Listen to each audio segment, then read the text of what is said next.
Scarface. In 1980 Miami, legitimate business was all the rage, and there was no businessman more legit than Tony Montana. So join me, Cringe Conrad, for the highlights of Scarface, when a friendly Cuban hero achieves the American dream. The movie begins with Tony Montana, aka Scarface, and his friend Manny getting their start in America after immigrating from communist Cuba. And though they start out washing dishes, they've got the inside track to a higher tax bracket when their friends show up to discuss 100% legitimate business. I'll kick your f***ing monkey ass all over. You're not gonna do that to nobody. Come on, man, you gotta do that. I want you to go over there. And if it's what they say it is, you pay him and bring it back. You do that, you got $5 grand. 84 stacks, about to take a trip to Mexico. You know how to handle a machine gun. Naturally, $5 grand sounds a lot better than the chump change they're making, so the two agree to facilitate the deal. However, their first foray into the business world doesn't go exactly as planned.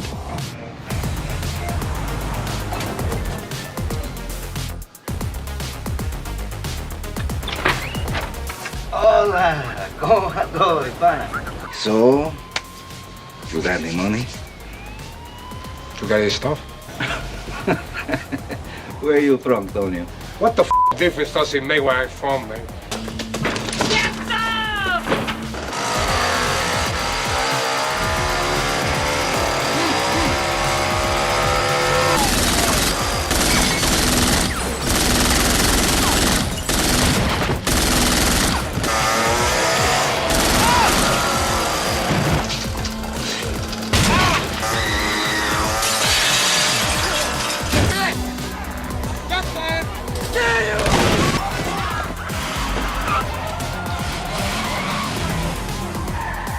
So yeah, negotiations were tough, but Tony was able to come out on top by swiping the product for free and delivering it to the boss himself, Frank Lopez, who seems to have his own plans for Tony's career. I need a guy who's stealing his balls, Tony. Huh? A guy like you. And I need him around me all the time. The crew then heads to a nightclub where Frank more or less dry humps Montana while offering him a job and letting him dance with his wife.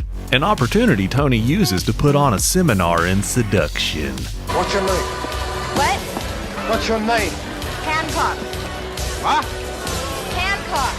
Where you from? Baltimore. What? Baltimore.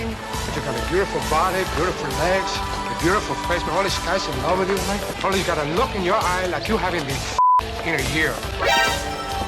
And after having the gall to make a pass at the boss's wife, Tony slanders the man and lays out a business plan that isn't very friendly or heroic. I say be happy with what you got. You'll be happy. Me, I want what's coming to me. Oh, well, what's coming to you, Tony? The world, Chico.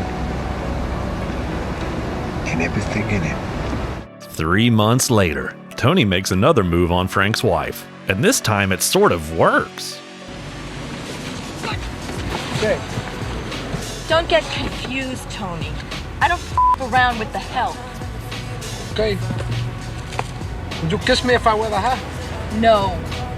Playtime is over, okay? Okay. Soon after, Tony stops by his mom's place to give his beautiful sister Gina some money. And when Manny stares a little too long, Tony goes full Montana. Okay, let's go. She's beautiful. Hey! Stay away from her. She's not for you. Anyway, business is booming now, so our hero's career is on a meteoric rise. And before long, Scarface finds himself in Bolivia, facilitating a new deal that would put Frank Lopez's empire on the map. But the deal hits a snag when Mr. Sosa, the biggest kingpin of all, discovers that Tony's partner Omar is working for the police, which is always something you should disclose when conducting legitimate business. He was an informer for the police.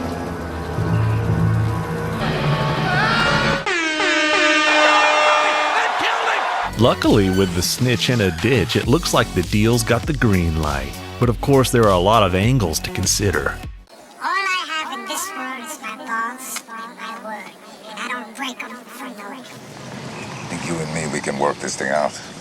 We do business together a long time. Just remember, don't f me, Tony. Don't you ever try to f me. You made a deal for a $18 million without even checking with me? Are you crazy, Montana? Are you crazy? What's he gonna do? Is he gonna send me a bill? He's gonna send a fucking hit squad up here, that's what. What about Gaspar Gomez? Gaspar Gomez and the fucking Diaz brothers. I am the boss. You're the boss. Anyway, after pissing off his boss, Tony wastes no time making another move on Frank's wife, telling her he wants to marry her and suggesting her husband might actually wind up dead soon. Which is a hell of a strategy that, once again, strangely seems to work. Soon after, our hero enters another nightclub where he finds his sister dancing with some greaseball, which he isn't exactly thrilled about. Come on, she's just dancing.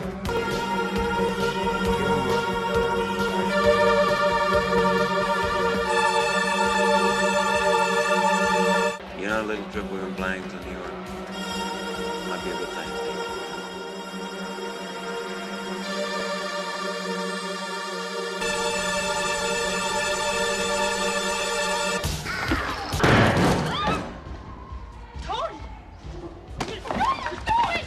Later on, hammered Montana watches in awe as some guy in a fat suit dances around just enough to distract him from the two goons with Uzis hired to take him out.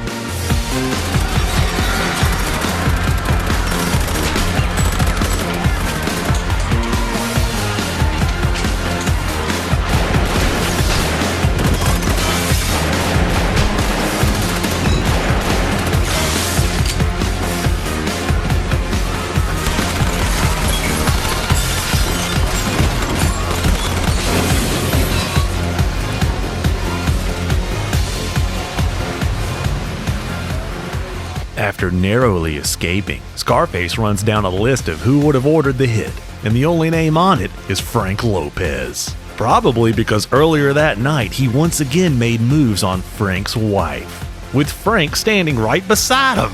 So of course the next order of legitimate business is to sign a new deal with Frank that obligates he and his posse to lay down and rot. What the f*** is this?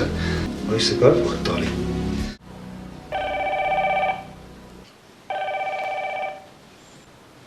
You gonna answer, Frank? Hello. Have you ever had a dream that you want him to do you so much you could do anything? Hey, Frank. You a piece of shit. All right, Tony. I was the one. You'll never see me again, Tony. Please. Die. I never did nothing to nobody. No.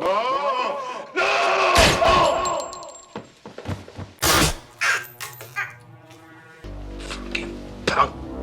Son of a bitch. So long, man. Fuck you!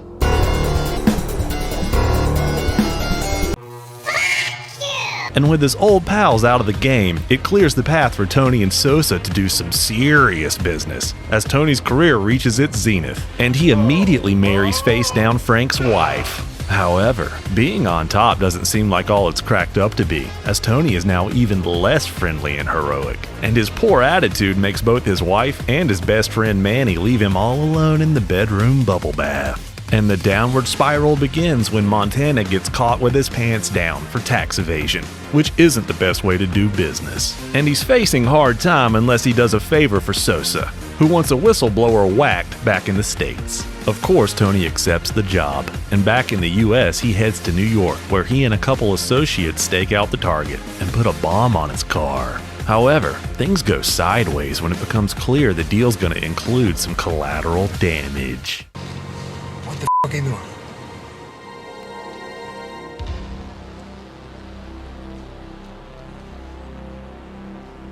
What the f*** is that? Hey, no f***ing way. Matamos a la tipo solo. Sin mujer y sin hijo. Si Sosa dice que lo hagamos ahora. Lo hacemos ahora. Vamos.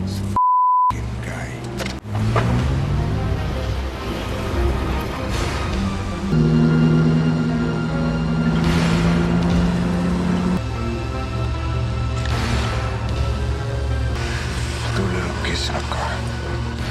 This is so bad. This is so bad. Made you feel good to kill a mother and a kiss, huh? Made you feel big. What do you think I am? You think I killed 2 kids and a woman? That! You die, mother! What you think I am? Fucking worm like you? I told you, man! I told you! No fucking kids! Okay, so although this is the one heroic thing our hero actually does in this movie, the problem is it directly contradicts an order given to Tony by Sosa, his most important business partner. Don't f*** me, Tony. Don't you ever try to f*** me. And to make matters worse, when Tony phones home to Miami to check in on how Manny's running his empire, he learns that nobody actually knows where the f***ing guy is. Where the hell is Manny? I've been calling all over the place. Where is he? I don't know, Tony. He's been gone the last couple of days. Gone? What? Where? I left the fucking charge, man! Where the fuck is he? I don't know, Tony. He just took off, you know. He didn't say nothing. He took off.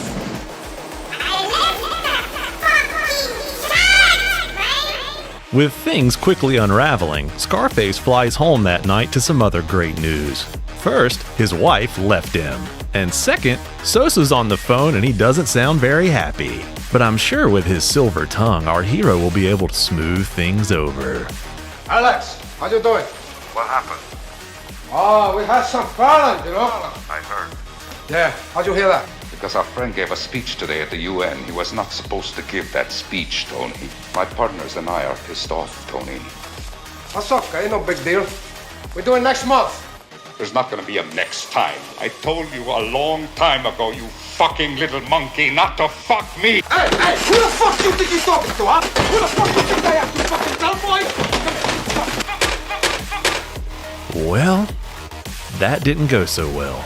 But there's not much time to worry about it, as Tony's informed his sister Gina is also missing. But after getting a tip from his mother, he's able to track her to a swanky house she's purchased to see what exactly she's been up to. Tony.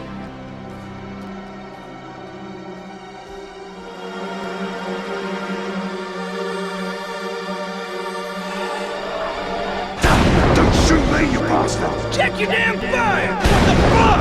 Bradley, don't shoot! We got married just yesterday.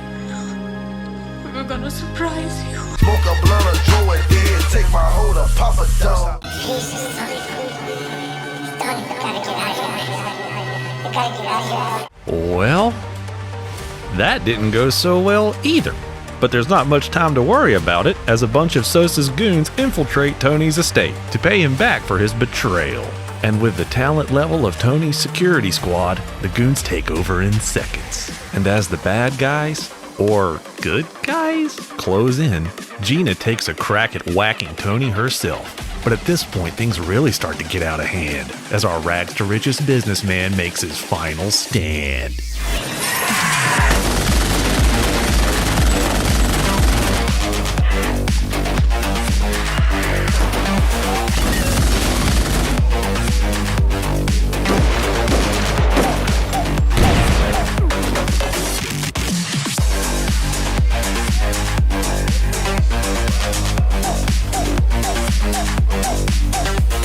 You wanna play rough? Okay. Say hello to my little friend!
Well, I guess that about does it. Scarface is a cautionary tale about the dangers of power and excess, but more importantly, it captures the flash of the 1980s, along with over-the-top performances and plenty of action throughout. And whether or not your business is 100% legit, it's not the easiest thing to build an empire, especially when the deals you made along the way haunt both your thoughts and your dreams. Don't f*** me, Tony. Don't you ever try to f*** me. What about it, Gaspar Gomez?